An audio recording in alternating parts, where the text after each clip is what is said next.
So, anong gagawin natin, sis? Wala pa talaga akong idea. Basta gusto ko lang maiba yung color niya. Kasi hindi ko na maintindihan kung anong color yung mga nandiyan. Naka-red ka, diba? Yeah, burgundy. Tapos, Then, napatungan siya ng blackening biglaan. Tapos, biglang, after ilang months, hinighlights ko na. perfect. Sabi ko, ay, ako pumunta dito kasi, shit. Lahat yun matatapang, ah. Nga eh. Pinagsama-sama mo sila. Color tayo. Mas Perfect. mataas na hair treatment. Dalawa lang option mo sa color. Ay, dalawa lang. Oo. Either magbe-black tayo, I mean natural color. Totoo daw natin yung color mo. Kaya rin ba, And dadaan tayo ng bleach kung meron kang gustong color na ma-achieve.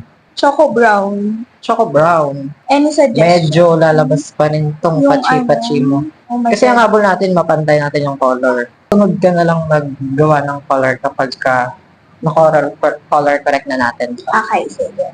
Tapos hair treatment, dapat yung pinakamagandang hair treatment si Christine.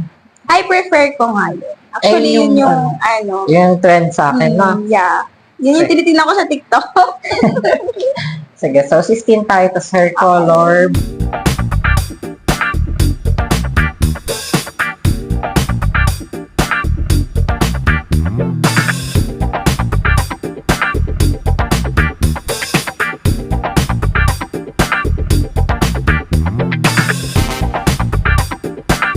So, bali ito na hair mo, sis.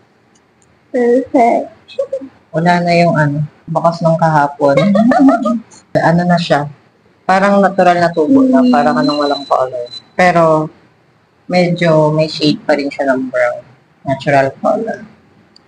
Ayan, compatible pala sa hair mo yung system. Sa bagay, ngayon ka pa lang ato nakapagpa-system. No? Nasaan ang kahapon? Wala na. Wala. Nagustuhan mo? Yeah, sobrang pretty. Perfect.